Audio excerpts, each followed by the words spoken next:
prairie dogs don't have to worry about where they're going to fill up gas next, or if there's going to be a good grocery store in the next town they visit.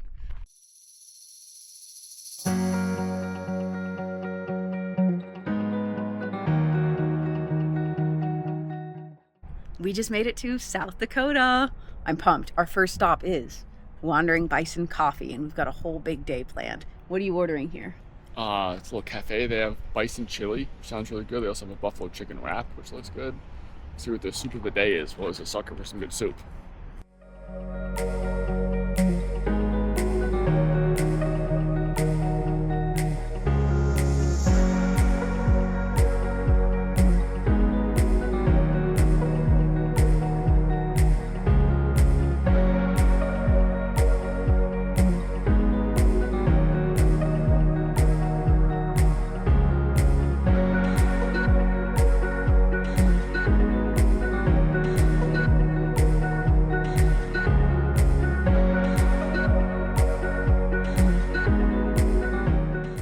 We just finished up our lunch at that great cafe. We're nice and full, and we made the short little drive over to Wind Cave National Park. I've got to say, South Dakota wildlife is showing off. We've been here for like an hour, and so far we've seen a bald eagle, a coyote, bison, and prairie dogs. Tell us what you learned about the prairie dogs. Prairie dogs are so cute. They're just in these little burrows, and I wanted to see if you could pet them, so I googled, can you pet a prairie dog? And it says that they are not friendly, and they all carry the plague, so you can't touch them. It sounds fake. I think it's just a deterrent to not disturb the wildlife. Yeah, I think we could try it, see what happens. Stay tuned.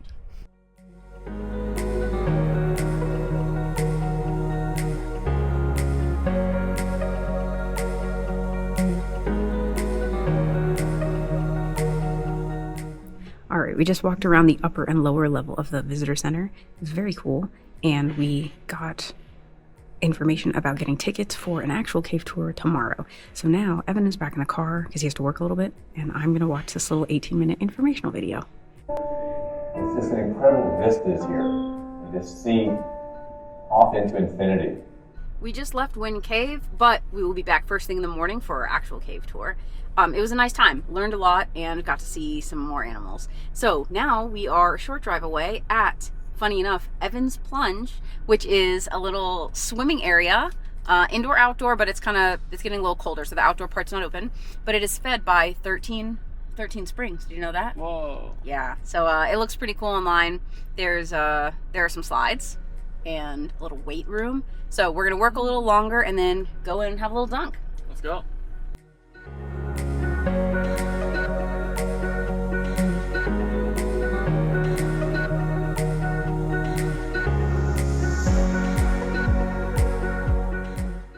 We just wrapped up our time at Evan's Plunge. Evan's Plunge is what it's called, in Hot Springs, South Dakota.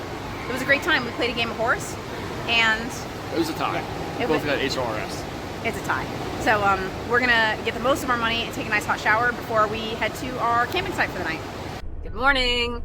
We had a lovely night at our campsite last night. The lady who checked us in was very helpful and helped us get the washing machines going because we didn't have any detergent. Very nice of her. So we did some laundry and had a nice night of sleep. I took another shower this morning. 2 showers within 24 hours is a special treat these days, so that was great. And we just picked up some breakfast. Now we are back at the Wind Cave National Park. We're going to be banging the door down as soon as they open at 8 so that we can get a ticket to the actual cave tour. And what do we have for breakfast today, Evan? We got these breakfast burritos. We got a bacon one, so we got a veggie one. They're huge, they're heavy, look great. The only thing that is required attire-wise is going to be something sturdy and reliable for footwear, and that is for your comfort and your safety. To get to your tours, if you are purchasing natural entrance tickets, you can start at the center stairs inside, and then once you get downstairs, there's some double doors straight ahead of you. I just line dropped Wind Cave National Park, but I've got our 2 tickets for the first available tour so that we can get down into the cave before Evan's 11 o'clock meeting.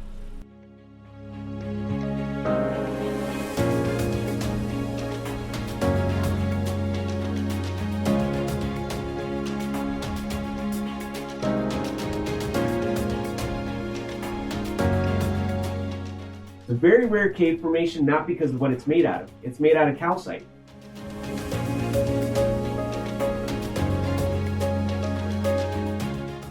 in a cave. It's so cool in here.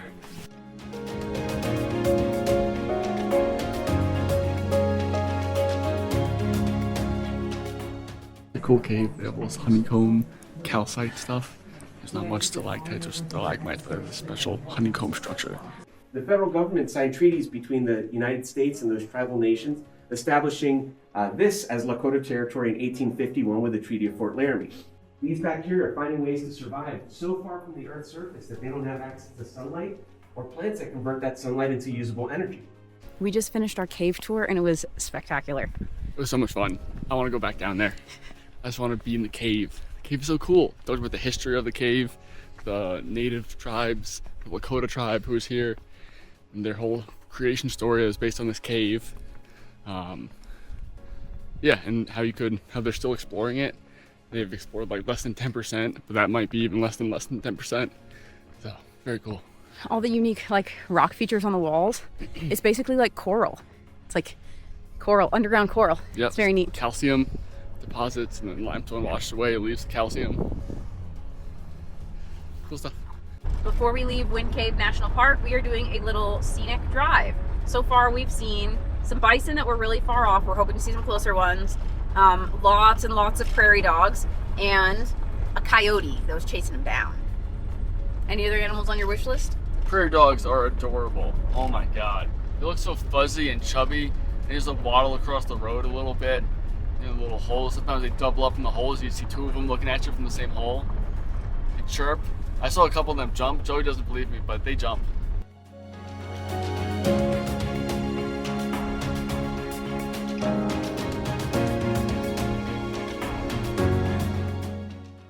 We are here at Ellsworth Air Force Base. We needed a grocery store to go to, and we were pretty hard pressed out on the way to Badlands. We're running out of things to, like towns to go to. So Evan found this Air Force Base the other day, and it turns out they have a commissary. So we just got in here, and we're gonna go check it out. We're gonna stock up on some food because we're sleeping at a campsite tonight. So we need some lunch for now, and we need some dinner and breakfast as well. This is Evan's first commissary experience, right? Here we go. Let's do it. We finished up at the commissary, just did about an hour drive, and now we're at the Badlands National Park.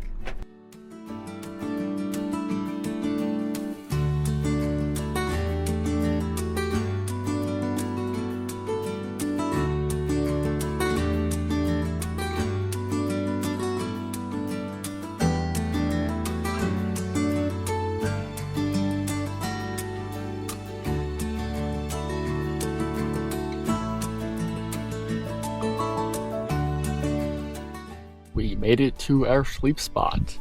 We're camping at the Sage Creek campgrounds inside the Badlands National Park, and it's pretty spectacular here. We've been seeing these prairie dogs all around, driving around, but now we're literally camping inside a prairie dog den. They're just roaming all about, scurrying about, doing the little thing, grabbing the little grass and eating it. They hike up on their two legs and they chirp, chirp, chirp to tell each other something's going on. They scurry over to the little hole. I feel like I'm part of a community here. They resume their normal activities now that I've been sitting here for a while, and they're just eating away and chomping away at their grass.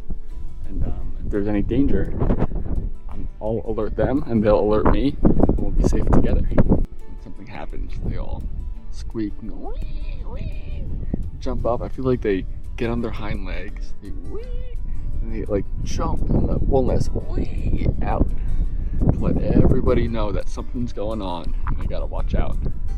I think I could spend my entire day just looking at the prairie dogs and hanging out with them, seeing what kind of dangers around, and then returning to my normal activities of eating grass.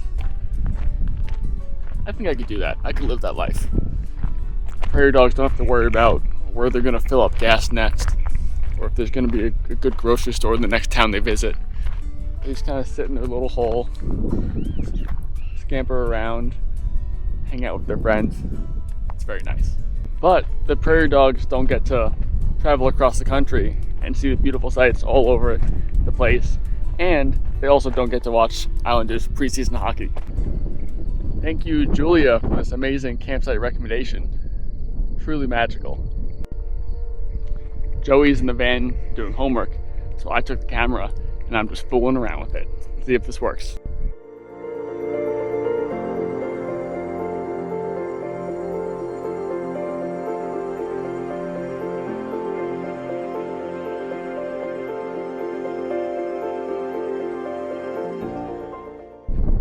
Okay, I'm all done. I'm gonna head back to the van, see how Joey's doing, and let her know that she has 45 minutes of footage to edit of me being a fool. Look who came out to play. Taking a little break from my schoolwork. Joey's all jealous that I got to go on a little adventure without her. Yeah. So she's taking a little break, do a little stroll, make some dinner, and finish some more work. You got more? Yeah. All right. 1.5 more assignments, then I'll be done. Almost done. Have a good night's sleep.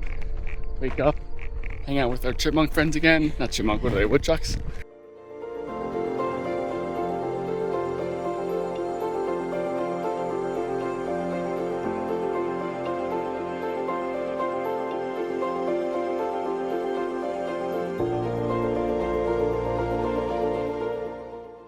We just got up and out of our campsite for the night. It was a good stay. And we are on the way back to Rapid City so that we can get some new tires again. After that, we'll go to Deadwood. Deadwood. Deadwood. Right, yeah. It's like this little like western town. There's a lot of gambling there, so maybe I'll hop into a little casino, play some poker with some old western dudes. It sounds like a fun experience. Then we're sleeping at campground. Yeah, we got a little campground tonight. Some old hippy-dippy campground. Just looks pretty good. They With got a shower. bathroom and a shower. We'll use that. Well, we got about a mile down the road and had some unexpected early morning excitement. Evan goes, I think I hear something sparking. And so we pull over, and it was coming from right where like our leisure battery is, and we've been having trouble with it anyway. So we pull over real quick, and he goes back there, and basically the nut that is on the post was loose, so he's tightening it up. But the crescent wrench that he was using is now lost somewhere in the van, so he's just trying to use like a little multi-tool to tighten it up. We'll buy a new crescent wrench later and fix it up, but everything's fine. Nothing's on fire.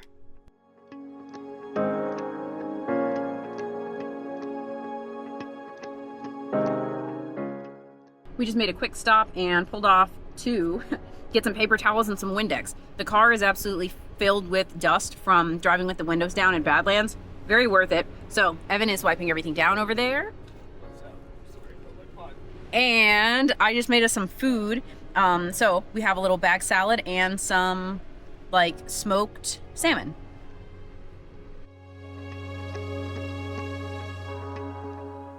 It's like Yom Kippur. We just finished cleaning up the car and eating dinner, and now we're going on a nice walk. Where are we right now, Evan? We're in the cemetery.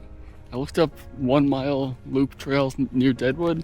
This is just like right above the town, and it loops around with all these like historical grave sites, which is kind of cool. It talks about the history of Deadwood. There's a Chinatown, there's a Jewish community here. It's very interesting, and it overlooks the town. So we just look down and see all the main street, all the saloons and casinos and Wild West stuff. We got to our campsite and Joey's all snoozed up, so we're gonna get the bed ready and put Joey right down, and maybe I'll sneak out and go to the casino. Who knows?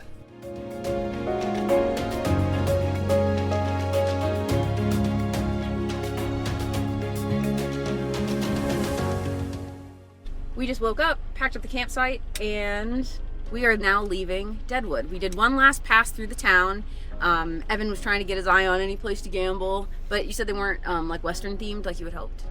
Yeah, they just look like regular casinos on the inside, which I was hoping they'd be all like saloonish and Western and cowboyish, which they're just regular casinos. So that's okay. It is okay. So we saved some money by Evan not going and blowing our whole travel budget at a craps table or something. So that was good. Now we are on the way to our next stop, but we're gonna stop in Spearfish, South Dakota, and get a little breakfast before we head out. We just got some pears from this nice lady, Mary, who I found in Facebook Marketplace. Got a little pear connect. She got a big old pear tree. She threw in some apples too. We got all these fresh pears, like 2 pounds of pears and some apples for $2. We just grabbed our breakfast and coffee from a nice little coffee shop in Spearfish. We're all fueled up and ready to hit the road. This is our last stop of South Dakota, and we wanted to tell you what our favorite parts were. So, my favorite part was like within the first 5 minutes of us crossing over the state line, and that bald eagle soared over us for a long time. It was really cool. I think I will swear by the fact that guy must have been a paid actor. So that was my favorite part of South Dakota. It's perfect timing, like right when we get like, all right, we're out of Nebraska. Whoa! It felt very magical. That was cool. What was your favorite? My favorite part was the little prairie dogs. I like those things so much. I guess we're wildlife people. We like wildlife. Oh yeah. And South Dakota had a lot of that to offer. It was really nice. Thanks, South Dakota.